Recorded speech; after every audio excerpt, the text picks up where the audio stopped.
Yes, fellas, what's going on? Back episode 2 of the soon-to-be greatest basketball podcast, the Buzzer Beater podcast. It's your host, Brandon Shivs, as always.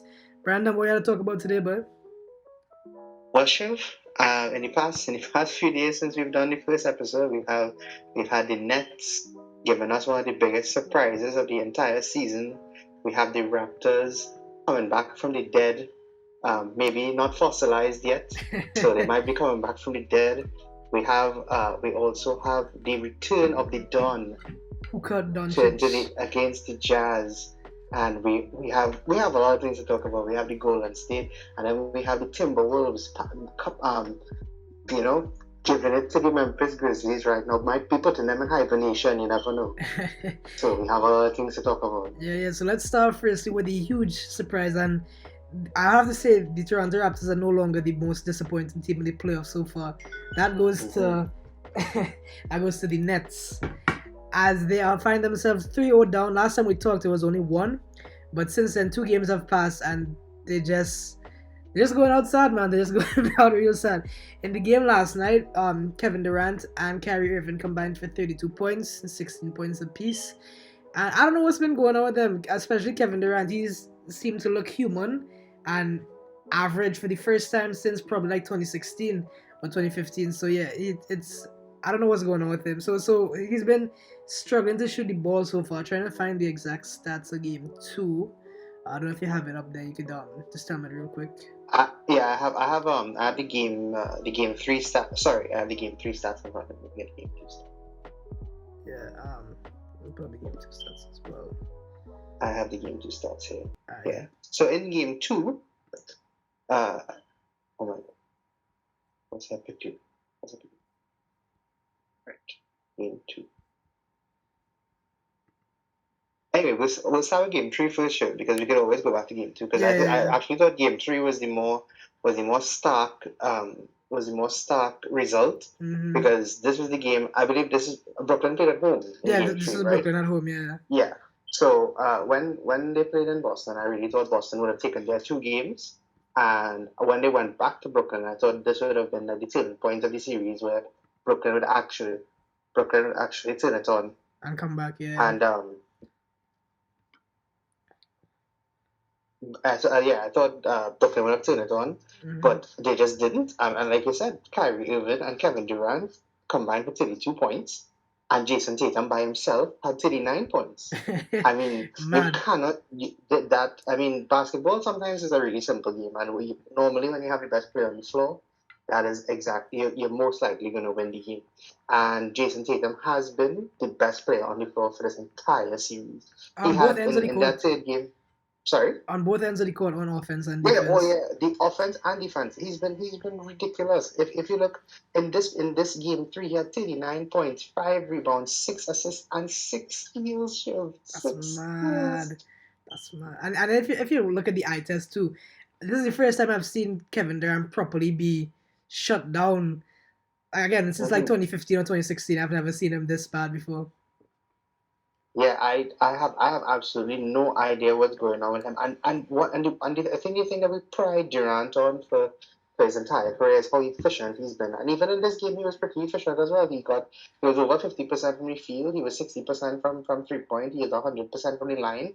But he took 11 shots, and he took 3 3-pointers, and he only shot 2 free throws. Yeah. So you can tell just from the box alone that Durant is not as involved as he should be. Yeah. Bruce Brown took 19 shots. He took 8 shots more than Durant. Yeah, this is what I don't think that should happen in any game. Yeah, even though Bruce Brown has been having the series of his life, I mean, I'm not sure what he's averaging exactly, but I know he's been great in all 3 games so far, despite the losses. But when you have Kevin Durant on the team, the ball should be in his hands at all time, and he should be taking almost every shot.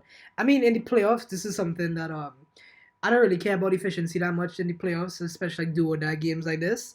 Like you look at a star player and they just empty the clip. I don't care if they shoot bad once they put up like 35, 40 points and they get the win. That's all that matters. Because you look to your star players and they just have to empty the clip, especially at this point. And going into game 4, Durant needs to have the ball at all times. I don't care if his poor shooting form, quote unquote, continues. just give him the ball, let him take the majority of the shots. Even though you have Kyrie Irving on the team, he is fasting for Ramadan and stuff, so he isn't going to be at 100%.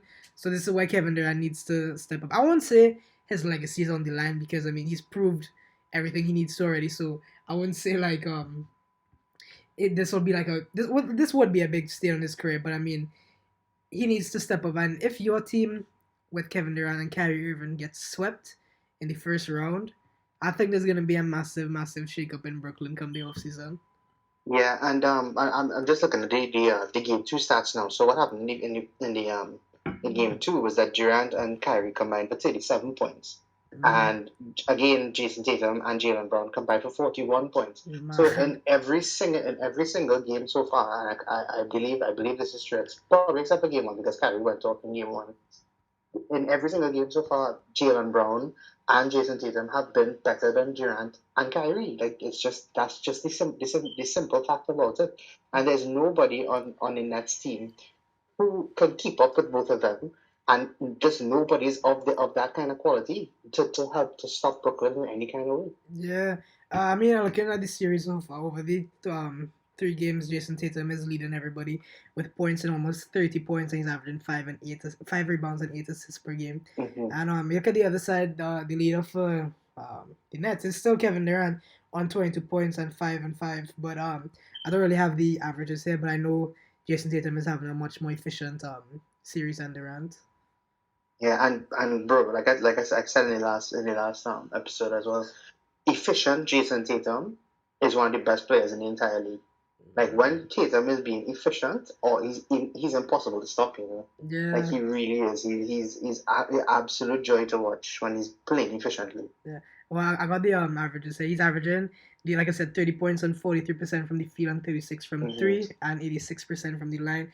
And I believe he leads all players in box plus minus. There's a little advanced stats for you then 5.7. The next closest is Time Lord, who we completely forgot. Time Lord was back in game 3, and that brings a huge defensive guy to the. Oh yes, Williams. Yes.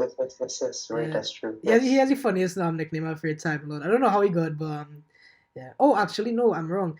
Just check. The guy who leads the box plus minus in the series is Al Horford with 7.3. Okay. Yeah, and the next closest is Tatum, and then Time Lord. And Peyton Pritchard. But Peyton Pritchard doesn't play that much, so yeah. And funny enough, if you look at the flip side and the Nets team, the guy who has the biggest negative is Kevin Durant on negative 8.3. So it's really I don't know how you feel about this, but I saw Paul Pierce, who is known for his terrible takes, give a kind of a take that made me have to think for a second, and he was like, are we seeing Jason Tatum surpass Kevin Durant right now? I don't mean all time, but like where they are right now, because Kevin Durant's aging out and Jason Tatum's on the up. So do you think we're kind of seeing like a quote-unquote pass on the torch between Kevin Durant and Jason Tatum in this series? Yeah, there could be a real change in the guard right now. I think you can see that across the entire league. Like the majority of teams that people think are going to do well, they have a lot of good young upcoming players. So I mean, I wouldn't be surprised. I mean, this is probably the culmination or the genesis of it here.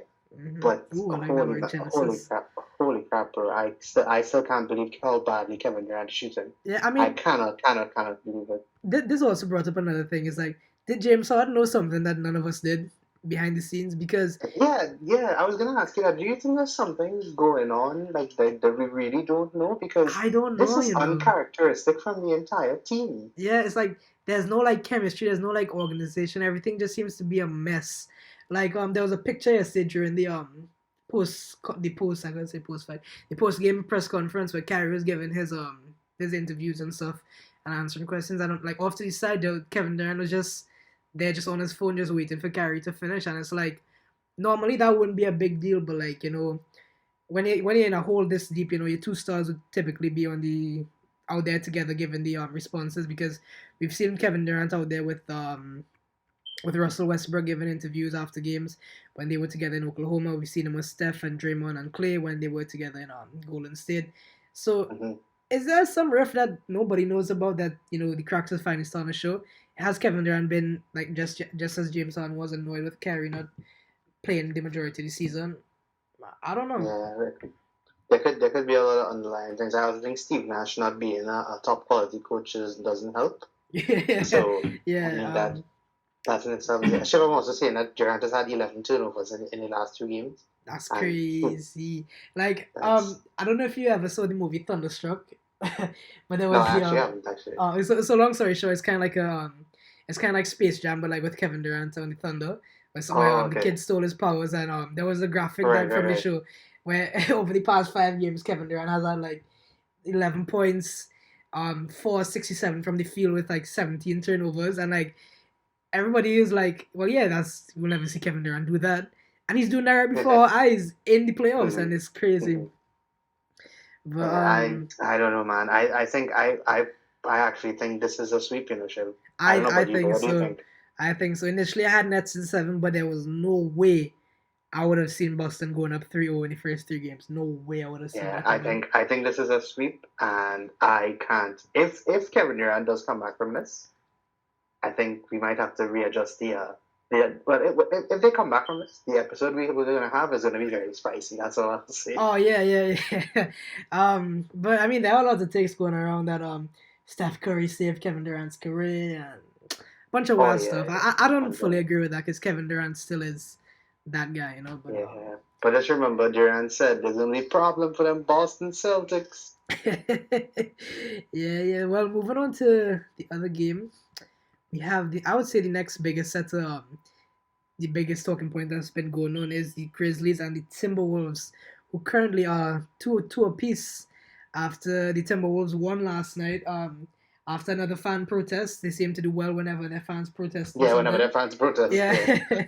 So I mean, somebody's gonna have to bite a bullet if they're gonna win Game 6 and maybe force a Game 7 or maybe win the series at that point. But let's get into the game that happened last night. Even though it was 118 to 119, don't let that fool you because I believe they were up by like 4-5 to close out the game.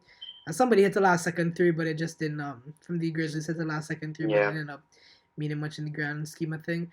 I would say this is called the breakout game for Karl Anthony Towns. He finally had a good game in this series. He finally shot the ball more and he shot it pretty well to be honest. 8-17 from the field, 3-5 from 3, and 14-17 from the line. Yeah, I don't remember him being at the line that much when I was watching the game, but apparently he was. He finished with 33 points, 14 rebounds. The second player only to ever finish with 30 plus points and 10 plus rebounds in a playoff games by the Timberwolves. The other one being Kevin Garnett. KG, yeah. Yeah. And I feel like it's supporting cast. Everybody did what was kind of needed of them. Patrick Beverley again had a great game, 17 points. A dog on defense with 5 assists. D'Angelo Russell kind of disappointed this game, only 25% from the field and 10 points. And Anthony Edwards, who went down with a scary-looking injury very early on in the game, thankfully came back and had another great game as the Robin to Cat's Batman had 24 points. Very efficient 50-50, 100 game. Carried the act so much more there. And he also had 4 rebounds, 4 assists, 2 steals, and 3 blocks to go with that. So, yeah, great game from Ant-Man. And if you look at the flip side, Ja Morant struggled. Him and Cat kind of had a switch for this game because he only had 11 points, 4, 13, 0, 2 from 3. Bad game. But he did have 15 assists, which is I would say kind of uncharacteristic from Ja because you don't really see him as like a pass first point guard. He's more like a aggressive score first point guard. Dylan Brooks was kind of the guy leading the way as well as Desmond Bain, who has been very impressive so far in the playoffs. With his 34 points. He had 34 points last night. That was crazy. I don't know if you saw the clip of him trying to like fly in and swoop like Batman. Not Batman, like Superman to get the ball from I think it was Anthony Edwards. So that's great. That's great defense and hustle from him there. But just they didn't really have enough in the tank to get over the line in this game. The Grizzlies did. Yeah, one thing I'll say is if you look at the box score, especially I don't know what the statistic is, but I'm almost sure there's a very high percentage of teams that win games whenever their starting five are in all of their starting five are in double figures.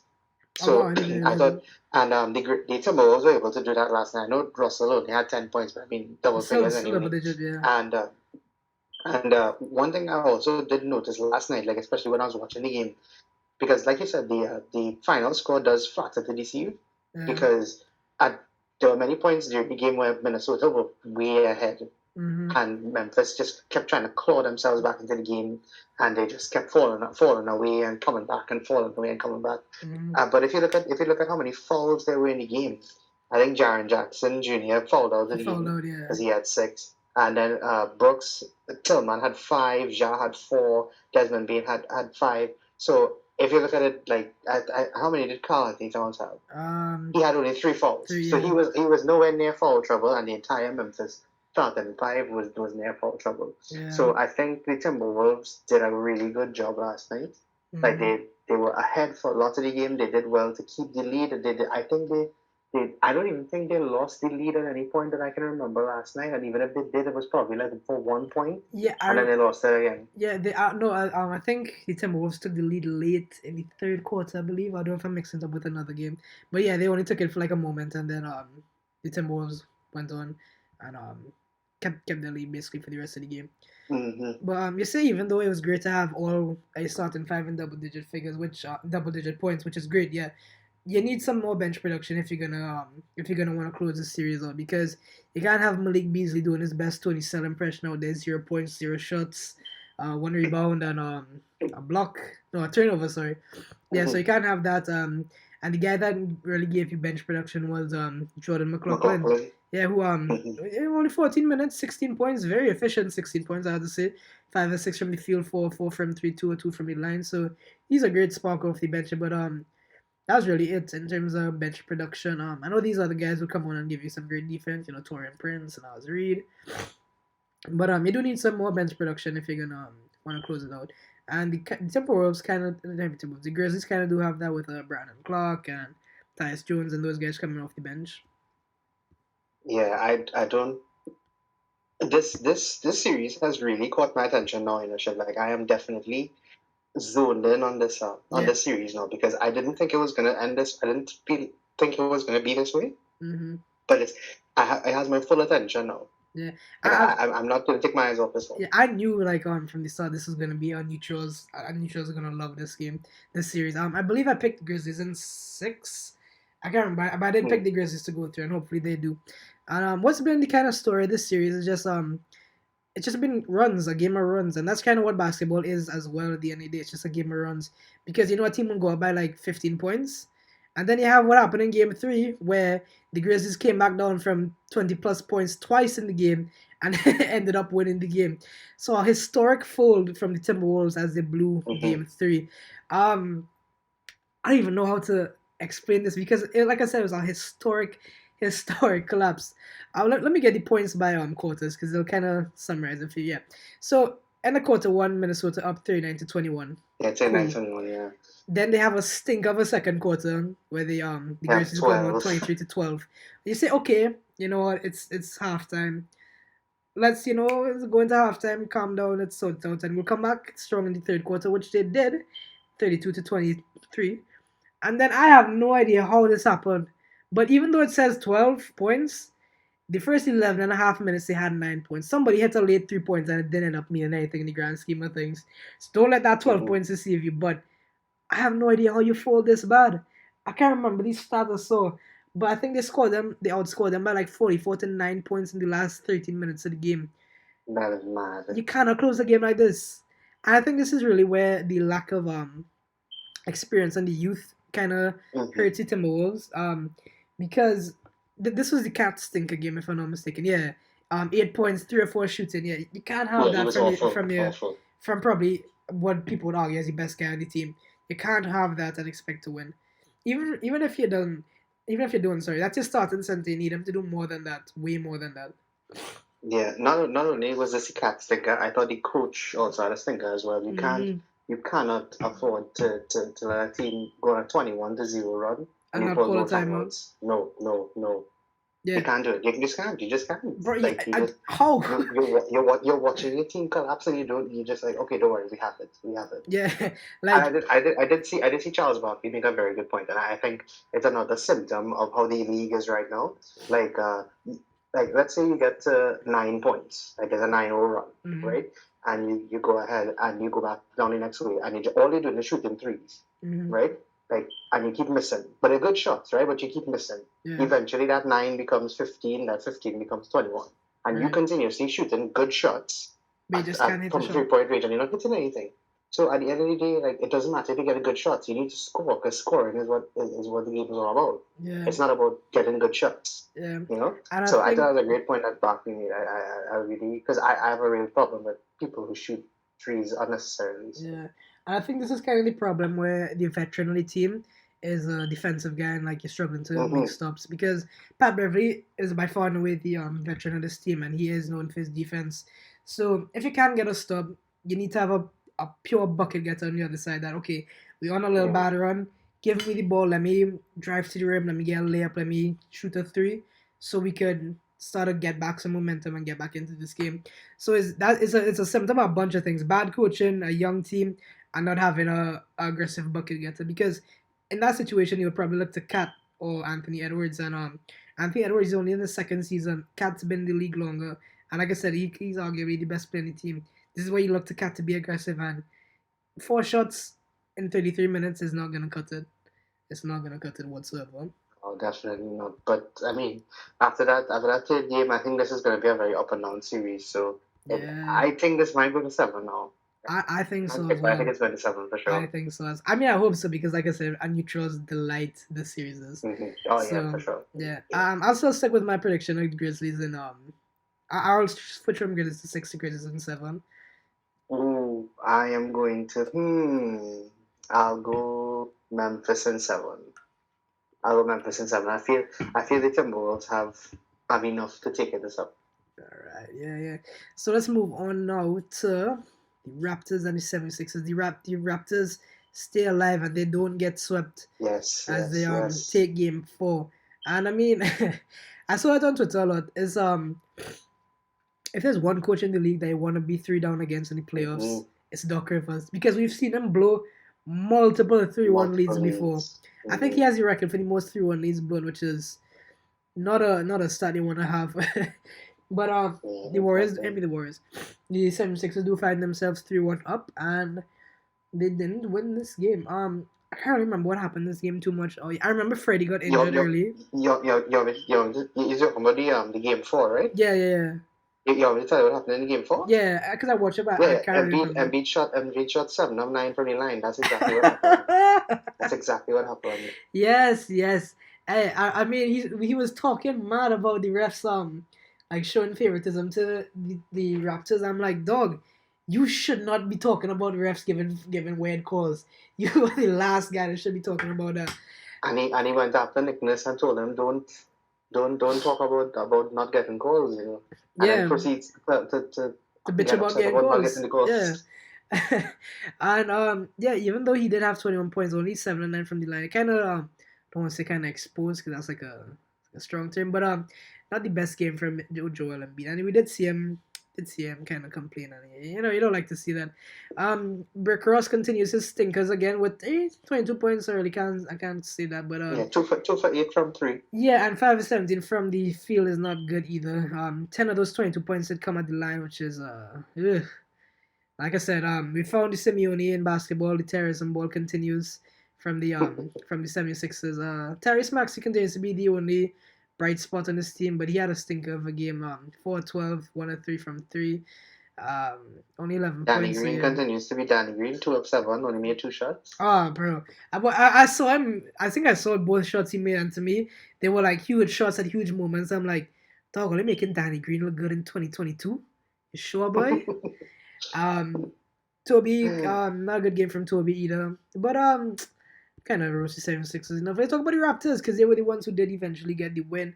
Pascal Siakam we need to give the Raptors, because Shiv, I don't know if you remember this, but I did tell you that I did say when we had the last episode, I did say that Nick Nurse is an excellent coach. Yes.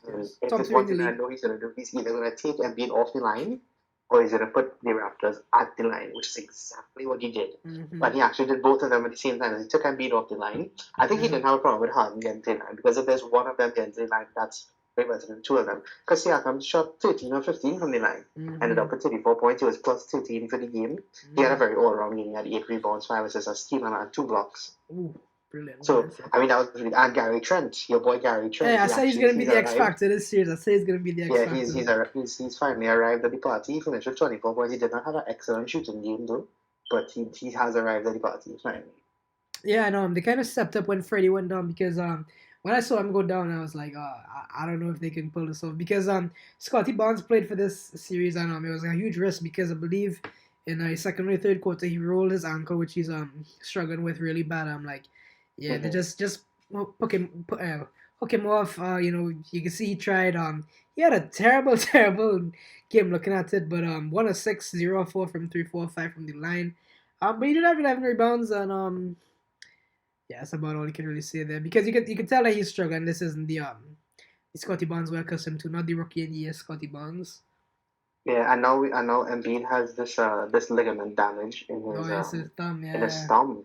So I don't know scary, how that's going to affect the rest of the series as well. I think when that news came out, I think Toronto has the momentum now, and if by some stretch of the imagination they could find a way to use that momentum along with Embiid, probably not.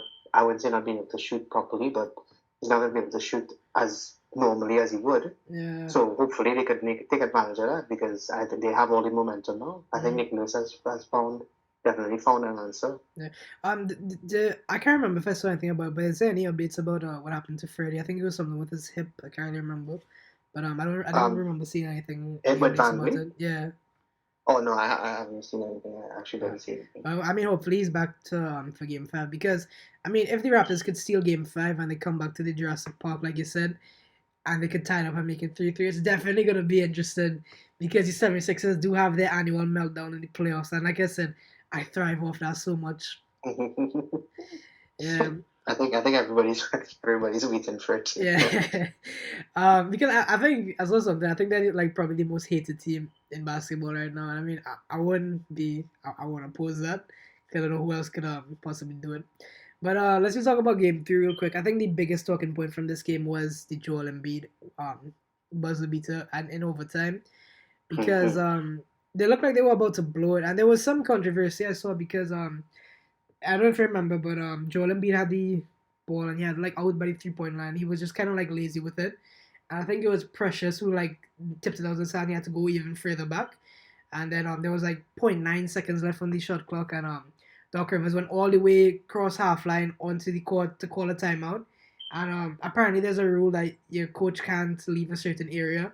And if you do that, that's a tech. Yeah, it's a technical foul. The other team gets a free throw. So it's like, the ref's supposed to be better than that, but there's a lapse of concentration. Because of that, they were able to drop a play for Embiid, who I thought they would have done like, I don't know if you remember, I believe it was the Western Conference Finals last year, where Jay Crowder like lobbed it up to Aiden to dunk. Oh yeah, in the last 9 minutes. Yeah, I thought they were gonna do something like that. I definitely didn't see a step back 3-pointer coming from Embiid, but we like to clown on Embiid, but I have to give him his flowers for that one. That was a great shot. Yeah, that was an excellent shot. Yeah. I think people just don't like Embiid. I wouldn't say don't like Embiid, but I think there's a stigma against Embiid because he's underperformed. He's a free throw, but I think he's really underperformed in like the biggest stages so far. So yeah, hopefully, I still want Toronto to win, but yeah, me too. Because the winner of this series will play the winner of the next series. We're going to talk about the Heat and the Hawks. The Hawks steal a game. Now, optimistic Heat fan in me would have said we would have swept them, but as a realist, I know Trae Young's too good to not steal at least one game. And hopefully, this is the game that he steals and we want to win the last 2 games. So yeah, what really happened in this game? I didn't watch this game. I wasn't home, but I caught the highlights.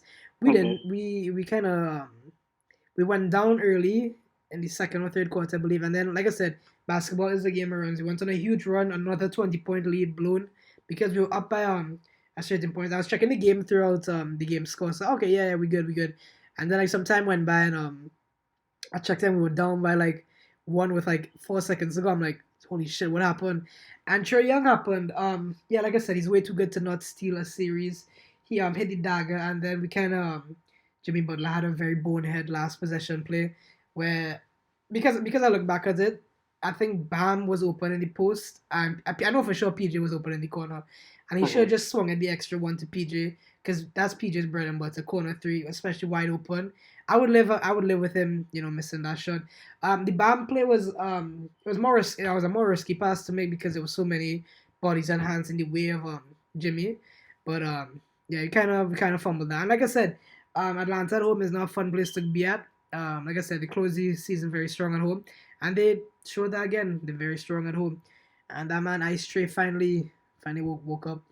I believe I Yeah, think it was a floater. he got Yeah, them up. He got them up with a lovely floating shot. It yeah, was very pretty, very yeah. very Trey-esque, as I would say. Yeah, I don't. This is a kind of game, like I said, when you look to your star players, you don't really have to have the most efficient game, but just empty the clip, and that's kind of what Trey did. Mm-hmm. Even though he only shot 43 from the field and 33 from three, he did have 83% from the line, and like I said, empty the clip, get your points, and get us over the hump, and that's all you can really say about that Yeah, performance. Shiv, I need you to explain to me what is going on with Duncan Robinson. Oh, Because bro, I don't know. I don't know why he got 14 minutes. I don't know why he's not shooting as much. His plus minus is like he was minus -8. eight for this game. Yeah. He only had 6 points. Yeah, we shot three free throws. Is there something going on with him? Has he been injured? Like, what's going on with him? He's been super streaky. He's been extremely hot one game, extremely cold the other game this entire season. And there was actually a stat in Heat Total. I don't know it off the top of my head, but basically, in in states that's more. I don't even know how to say this, but like basically he plays better when he's not at home and like when he's like on the West Coast. It's like a weird stat. I Okay. can't remember it exactly, but Okay. yeah. So the first game one at home where he had 27 points. I think what Spo realized was okay. The Hawks are gonna see that Duncan Robinson was hot and they're gonna throw massive bodies at him and they're gonna try to slow him down. So I think that's why he only limited him to maybe 4 or 5 minutes in the second game. And this one, I think the Hawks are always aware of him because they know the damage he can do, and once he gets 2 or 3 in, he's gonna get hot real quick. Because that's the good thing about Duncan Robinson. Once he hits 2 or 3 in a row, he'll get hot instantly. But if he's missing them, Mm-hmm. his confidence is gonna drop. He's gonna stop taking plenty shots, and that's exactly what happened there. He finished 1 of 4, both from the field and three, and only 3 free throws, and like I said, 6 points. And when he really known for 3 point shooting, not gonna do much else. Surprisingly, he had oh no, that's 2 turnovers. I thought it was 2 blocks, but only 2 turnovers. And nothing assists, no 2 rebounds, no assists, steals, blocks, anything. But when you're a traditional 3 point shooter, it's very hard to do anything else. And the big thing about Duncan Robinson is his contract. I can't remember exactly how much it is. I believe it's like 16 or 17 mil. And it's kind of looking like a bad contract when if you just pay to shoot threes and you're this tricky. Yeah. Yeah. I don't know. He's just been. I know Hero as like he's now firmly in Hero shadow. Yeah. Because like, Hero's just been great. Hero's He's like just and Hero finally had a good not game. up to standard. Yeah, Hero finally had a good game. Mhm. 10 to 12 from 10 to 22, sorry, from the field. I don't know why he was taking that much shots. 4-11 from three again. Don't know why he was taking that many shots. He led us in scoring. Yes, he did, but he also had the worst plus minus of -21. So it's kind of like what happened there, you know. But yeah, like I said, Bam continues to disappoint so far. I believe this is the highest scoring game of the series he's had so far, but still he's not been as good as you need him to be, especially when the Hawks don't have their starting center. A huge headache I'm gonna have is Kyle Lowry went down injured. Now, if you're a box score watcher, you're gonna see 2 of 7 from the field, 2 of 6 from three. Only 6 points. But Kyle Lowry is one of those guys, especially now that he's older. And I'm sure when you used to watch him at the Raptors too, he does. If you look at him and you judge him on the eye test, he does so many great things, so many little things. Sure. And even though he doesn't have the best box score numbers, he does so much more than just that. And that's gonna be a big miss. Potentially with him going down, we could see maybe Tyler Hero moving to the starting lineup or Gabe Vincent. And what you do with the extra minutes? Well, there's Victor Oladipo who hasn't played a minute in this series yet, so maybe we see some VO minutes. Theo hasn't been himself since he's come back from injury, I could tell you that. So maybe he has like that firelit under him, so if he gets a chance, maybe he proves us wrong. It's yet to be seen, but hopefully I believe game 4 is tonight.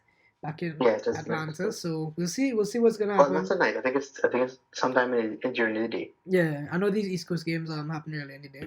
So yeah, probably like 4 or 5 o'clock or something. I don't know. I actually think it might be earlier than that, but yeah. Yeah.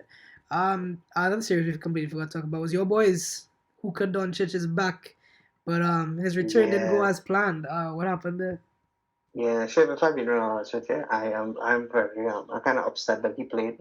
Ooh. Like in hindsight, I think letting him rest for one more game might have been the better thing to do. I mean, but obviously that's in hindsight because they lost the game. Mm-hmm. But he did come back and he did play really well. I think everybody was kind of shocked at how well he played, even because he was out for such a long period of time, relatively long.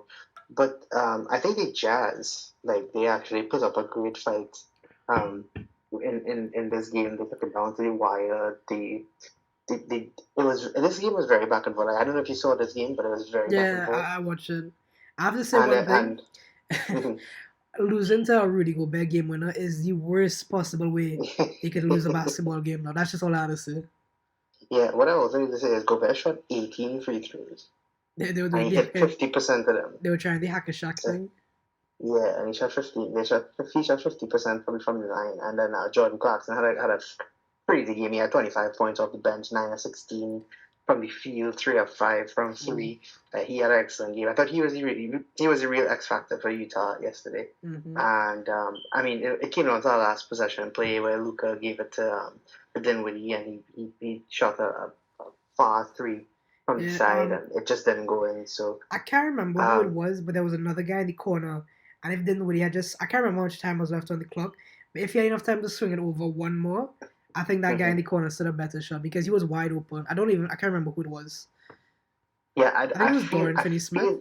Yeah, maybe. I feel like there probably wasn't enough time, because by the time Dinwiddie's shot made it towards the basket, there was the buzzer had gone. So I feel like there just wasn't enough time. And I mean, if Luka is back and he's shooting 11 of 21, 4 of 10, 4 of 4 from the line, he gets 10 rebounds, and he only had 4 assists. So that's a low assist count for Luka on a regular night, because he averages 8 for the season. That's mad. So I think in the next game, Luka is going to be a lot more. He's going to shake off all the rust that he had. Yeah, and he's going to be back at home.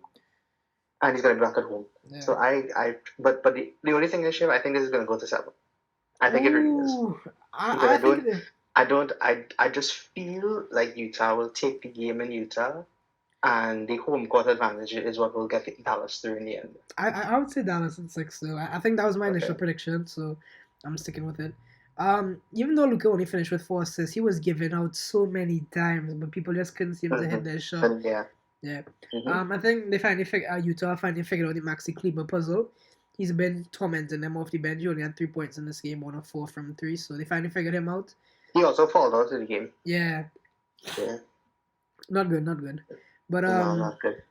I would see this game more as kind of like just a slip-up dud from the Mavericks. I wouldn't read into it too much. I guess they could have won it. They definitely could have won it because I think it was Dwight Powell who had 2 free throws down the stretch of the game to he missed it. I forgot about that.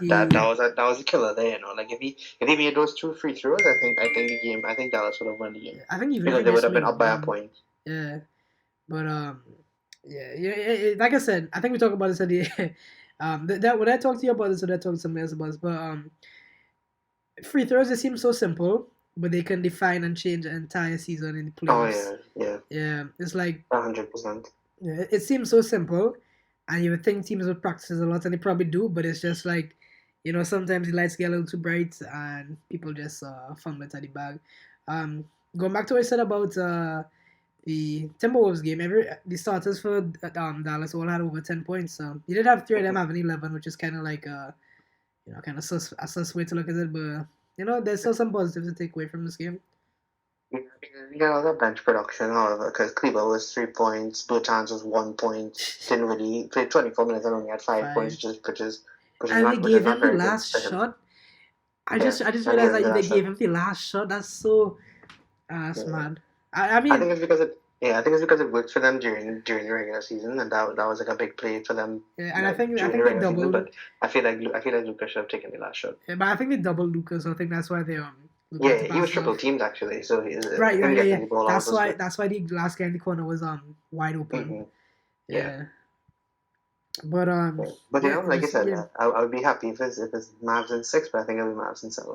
I'm still gonna hold on to Mavs in 6. Are there any other Well, games? I appreciate that. Are there any other games that we missed out? I feel like there are. Oh yeah, you're forgetting the other most disappointing series so far: Denver and Golden State. I just said disappointing, but poor Nikola Jokic out there fighting for his life for like 40 plus minutes every night, and he's trying his best, but they just can't seem to get done. If there was a game to win, it was Game 3. There's no other option. Jokic gave it his all. Trying to pull up his stat line here real quick, but I know he gave it his all, and the game was really close, and they were back and forth at some points, and but just down the stretch, the Nuggets went cold. Jokic just ran out of gas, and there was no other supporting guys for him really. So he finished with 37 points, 18 rebounds, and 5 assists. Like I said, typically low assist game for Jokic. I don't know what his assists are for his season, but I know he averages more than 5. Aaron Gordon had his best game, 18 points, and that was really the support cast really. Will Barton 13 points, and Monty Morris 10 points, and yeah. Even though the supporting cast wasn't good, Jokic did everything he could have, and this was the game you needed to win. Because being down 2-1 is a lot better than being down 3-0, especially when your best player gave it everything he has. And who knows, maybe that's just the last great game we saw him. Maybe he's just gonna run out of steam in Game 4, and they're gonna get swept, which will be sad. Because even if they win the game, is it tonight? No, I think it's tomorrow. Probably tomorrow. No, it might be tonight. Tomorrow. It might be tonight. I don't know. But yeah, whenever Game 4 is, I think the as you said, the crucial game to win was that one because it would be 2-1. But now, even if Denver wins the game 4, it'll be 3-1 going back to Golden State, and at that point, I think it will be a gentleman's sweep even if they win. Yeah, so I don't see them winning. I don't know, man. I mean, Steph again came off the bench, 27 points in 31 minutes. Gary Payton had a great game. I mean, this Warriors team is just like, it's stupid. Like, look at Draymond Green, like a classic Draymond stat line: 6.5 rebounds, 10 assists, 2 steals, and a block. Wow. And putting defense on Jokic, even though Jokic had 37 points. Yeah. It's crazy, and I think we have to accept at this point that the so-called best player on the planet might be out in the first round. No, I was saying that the proclaimed best player in the league might be getting bounced in the first round, and the reigning 2-time MVP might be getting bounced in the first round as well. So has the media got it wrong? Have the fans got it wrong? Who's gotten it wrong? Like why is this? Why are we in a situation where we have 2 of the best players in the league just not performing to their best standards right now? I mean, well, in Kevin Durant's case, I don't really know. In Jokic's case, I can kind of answer that. It's been perhaps the best 14. Defender in basketball, locking him up every single game in Draymond Green. And just he hasn't had any supporting cast. Because I would say the reason it's been so rough for Jokic, and I feel really sorry for him. Yeah, because I would say the main reason he got the MVP this year is kind of dragging this Nuggets team this far into the playoffs. Yeah, unfortunately, he's gonna get swept. Unfortunately, I think he might be the only MVP to get swept. Really? I think so. I think he and Iverson might be the only 2 to get swept. Yeah, I got swept that year. No, he got swept the year after he won MVP. Yeah. I think he got swept in the first round, but if I remember correctly. I feel like Westbrook got swept a year. It could be. That could happen too. Yeah. Yeah, I don't know if it's top of my head, but yeah, that's mad. Yeah. Mad. And I believe this will be the first MVP to go out in the first round in 2 years, if I'm not mistaken. Wow. So mad. Oh, and speaking of niche kind of funny stats, if Ben Simmons does play Game 4, he will be the first player to get knocked out of the playoffs in back-to-back games. That is a wild stat. And I'm kind of hoping it does happen just because that'll be very funny. But yeah, mad stuff. We have the Bucks. You say the best player in the basketball gonna get bounced in the first round. I don't see Giannis getting bounced in the first round at all because he Oh is the no, best definitely not. player. He's been the best player in basketball for the past 3 years. I don't think that's a controversial take. Oh no, Yeah. definitely not. Now I game think that's a three. unanimous talk. Yeah, That's a unanimous thing. game three. I personally didn't watch, because I saw the first quarter and it was 33-17. I'm like, yeah, this is the blowout game everybody was expecting. Like this is final Mm-hmm. because currently Chicago Bulls they kept it very close and competitive the past 2 games and they stole one. But yeah, the Bucks came and blew them out by 30. I believe this is the first proper blowout game of the playoffs so far. You had Mr. DeFrozen showing himself again 4-9, which he only took 9 shots, which is surprising. Vucevic led them in shot attempts with 17, which is no, you can't have that happening. Zach LaVine shot it bad, well, relatively bad. Alex Caruso, I'm sure he played great defense and did his all around stuff, which he's supposed to do. But it wasn't even really the Giannis show to be honest. It was kind of like everybody. Grayson had 22 points off the bench, which is I know he and Chicago have a big rivalry going on, so that's Mm-hmm. terrible to see. Giannis only had 18 points. Bobby Portis only had 18 points, filling in for the injured Chris Middleton. I don't know what his exact timetable is. Oh, When I he'll think it's probably a while return. actually. I think somewhere I saw it was like 3 weeks maybe. Oh I damn. think I think he and Booker are supposed to come back at around the same time. We'll get I to think. Booker and them just now, but yeah, Yeah. that's tough to see. Even though Giannis had 18 points, he was plus 36 for the game. I think that was because of his 9 assists and his Wow, 7 I didn't even rebounds. realize he had 9 assists.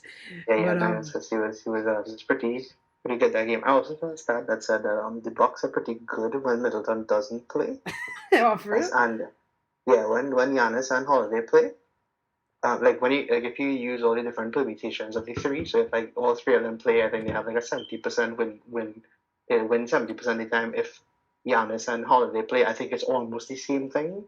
Like it's almost 70%. So there's not much difference if Middleton goes down, but if Giannis goes down, you see the drop. If Oh Holiday goes yeah, down, you see the drop.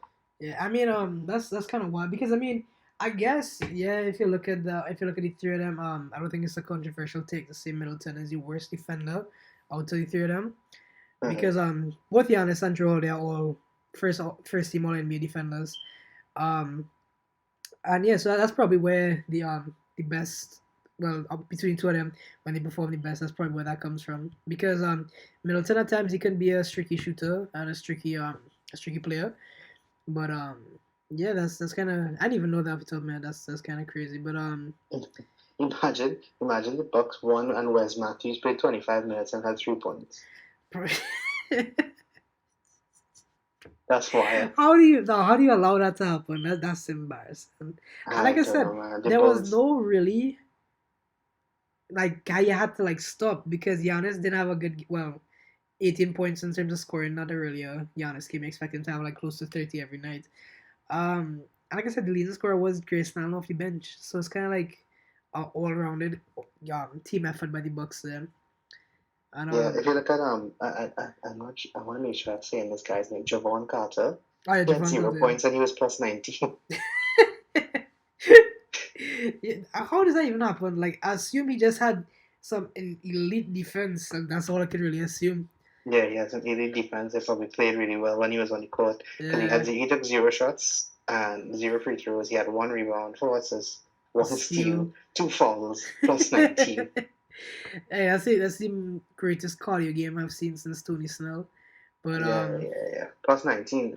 mad. Plus 19. That's why I don't trust the plus minus that much. But Yeah, because for times like this yeah. is one of those moments. Could be a misleading stat at times. Yeah. Game two was the game Chicago stole. I'm trying to pull up the store because for some reason this game has been like erased from my memory. I don't remember this at all. I think that the Oh DeRozan yeah, that game? was the DeRozan game. Yeah. Okay, yeah, Yeah. you're right. Yeah. Now I remember. That was the DeRozan game and Alex Caruso. Even though he had 9 points, the eye test again, elite defense throughout. So I think that's kind of the 1-2 punch, which is kind of unexpected. The once the Demar gets going on offense and Alex Caruso on the defense, that's kind of the 1-2 punch the Chicago Bulls so far. Because Zach LaVine Mm-hmm. only had 20 points, but I remember this too. Yeah, he was very smart with his shots because he had a very efficient game. 54 from the field, 75 from three. So he didn't take a lot of shots, but he took efficient shots, which is good to see. Yeah. I mean, I know you talk about the Caruso one, but Caruso had the highest plus minus, I think, for the entire game. He had plus 16. 16. Because he didn't have 10 assists. Yeah, man. That was pretty good. Yeah, fairly stat sheet though. 9 points, 2 rebounds, 10 assists, 2 steals, 2 blocks. Wow. I can live with that. Yeah, hey, as a guard, who like I said, you don't really expect much. He's kind of like a quote unquote role player. You can't really ask for much more there. Looking over the Bucks side of the game. This is the game Chris Middleton went down in. He had 18 points. This was the Giannis game with 33 points. Like I said, typical day at the office for him. Brook Lopez had 25 points, feasting on Vucevic's head.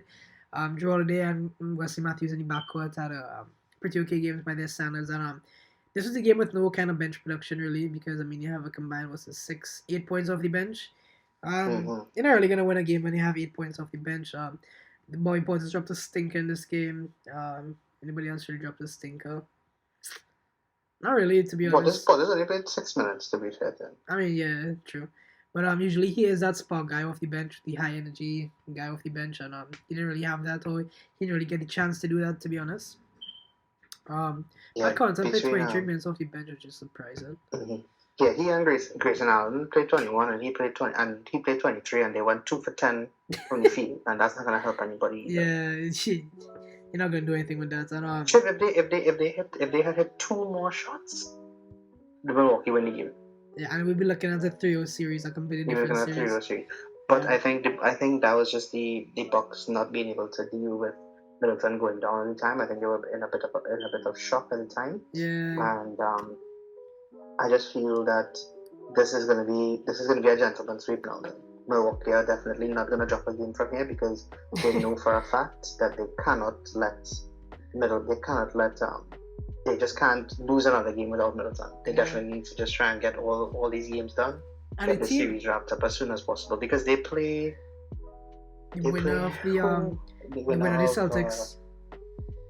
of the Celtics, right? And I think both of those series are probably gonna finish pretty quickly. Yeah. So I mean, yes. So I think this is gonna be done. I think this is a wrap already. Yeah, like I said, credit to the Bulls for keeping it close in the first 2 games of the series, but I think that game 3, that blowout, is kind of a sign of things to come, and they're just not gonna have enough firepower to keep up with the Bucks. Credit to them for stealing the game. A lot of people didn't even have that, so I would say the Bulls definitely overperformed thus far, and credit to them.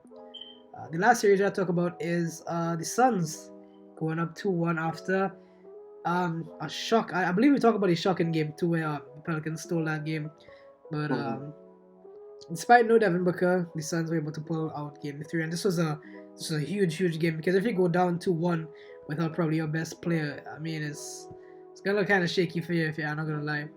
But Chris Paul stepped up as he needed to, and he was able to have a really good game. 28 points, 14 assists, I believe 0 turnovers. Yes, 0 turnovers. Yeah, 0 turnovers. Mad. Deandre Eden finally had a good game. Who, like I said, he's kind of the X factor of this team. If you remember the playoffs last season, he was a big reason behind their run all the way to the finals, and then he ran into Giannis and kind of slowed down. They started Cam Johnson's game, which was kind of interesting for me. Like I said, I thought they should have probably gone for Andrew Shamet to start the game, but I mean they got the win in the end, so it doesn't really matter. So who else really performed good in this game?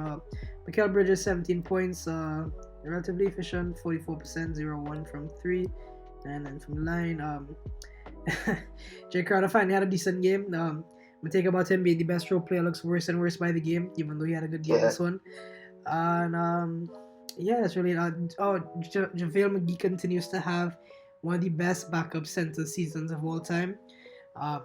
15 points off the bench in only 12 minutes. Can't ask so much of me. Yeah, 7 of 8 from the field. That's really man. He does have a -9, unfortunately, which is the only blemish on the whole box score. But I mean, the other thing, Shiv, is I think we also need to take a good look at the Pelicans, because Brandon Ingram had an excellent game.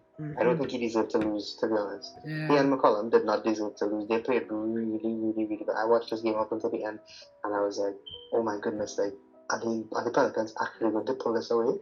Like, are they actually going to pull this off? And then there was this one moment when Chris Paul hit one particular shot, and I was like, oh, that's the game there. Yeah. Like, there's no way they can come back from this. Because, I mean, Valanciunas shot 1 for 5, and he had 6 points. But he did have 11 rebounds. So, I mean, you're not going to... If you have two players giving you 30 each, they combine for 64 points. Right? Yeah. And if Valanciunas gives you maybe 4 more points, maybe 4 points, or even Hayes gives you maybe 4 points, they win the game. Though, you know, it's just those very small, minor things that they just need to sort out. And I think they can actually... This is more of a close series, and I think we actually give it credit for. Yeah, because the Suns have been cruising for the whole season, and now they are literally in crunch time. Yeah. And if they pull it off, then everybody will be like, okay, well, yeah, they definitely these need this. Mm-hmm. But it's almost like you know, like how we say sometimes PSG, they play in a league where they don't need to turn it on, and they think they can turn it on whenever they want. Yeah. I hope this is not one of those cases for the Suns. Yeah, I mean, I don't know either. I mean, this game 4 coming up is a very, very huge game, because if the Pelicans can steal another one and guarantee a game 6 with Devin Booker's time frame probably not looking likely to return this series, it's gonna be huge. But I think if the Suns are able to close this game 4 and able to go up 3-1, I think they do have enough to go back home and secure it for game 5. So this game 4 coming up is gonna potentially one of the biggest game 4s we have left in the playoffs to determine the series, really. Yeah. Yeah, but y'all give me a quick prediction. What you think how the series is gonna end up? Suns in 6. Suns in 6. I say Suns in 5. I think New Orleans will win tonight, and Suns will take it next 2. I think Suns in 5. Oh, in 5? Okay. Oh, so you don't think they're gonna win tonight? You don't think? Yeah, I think the Suns are gonna pull it out. Okay. I think New Orleans is gonna win tonight, and then Suns will take it next 2. Yeah, well, we'll see how it goes. I do believe that is all the games that we've missed out on since Wednesday. Oh, look at that! Almost an hour talking basketball. Didn't even feel like an hour. Yeah. We do have at the time. Well, actually, at the time of finishing the recording, Milwaukee and Chicago are about to kick off. Ooh, so but not kick off. Tip off. Sorry, wrong sport. So Shiv, give me a quick score prediction for the Milwaukee Chicago game. 112 to 98 Milwaukee. Oh, okay, that's a big one. I'm gonna go with 120 to 113 to Milwaukee. Ooh. Think the Bucks gonna let them score that much? Yeah, I feel so. I feel Giannis gonna pop off, but I feel like DeRozan will match him. Yeah. This game, and I feel like Levine is due a good game. Yeah. Oh yeah, true. And this is the last game at home, potentially for the Bulls. So they need to put on a good show. Yeah, exactly. Then we have Golden State versus Denver. Give me a score prediction for that one. Jesus Christ. 125 to 101 for the Warriors. 125 to 101. Okay, I'm gonna go with 105 to 98. Ooh. To the Golden State Warriors, but I do think Jokic will score 35. Yeah, he's gonna go down with a fight. Yeah. Miami and Atlanta. I know you're gonna say Miami win, but give my score. Gonna win, but I don't know. This is not hard because like this series have been like relatively low scoring if I remembering correctly. I would say 106 to 103 Miami. I think it's gonna be close. Okay, I was actually gonna say this game is gonna give us overtime. Oh, I hope not, dog. I hope not. I think we're gonna get overtime. Because we've only had one overtime so far, right? That's the Raptors and the 76ers, right? Yeah. Right, yeah. So I think this is gonna go to overtime. I feel we're gonna get overtime today, and I don't know why. I just feel Trey is gonna win it in overtime. Nah. You can't do that. You know, like the trouble is that's partly fun. Trey can only steal one game. Can't steal two. And then we have finally, as you said, Phoenix, New Orleans, the Moscow. I would say 119 to 180. That's mad close. 119 to 108 for the Suns. Okay, I'm gonna go 112 to 110 to the Suns. Ooh, close game. Well, hopefully the games are close and they are very entertaining as they have been so far in the rest of the playoffs.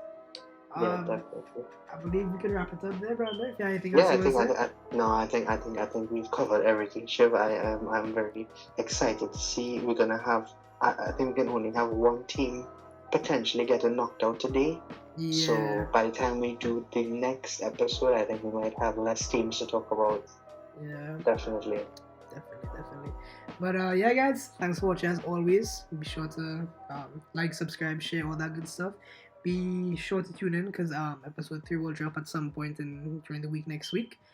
And yeah, guys, that's been from me and Brandon here. Catch you guys later. Later, guys.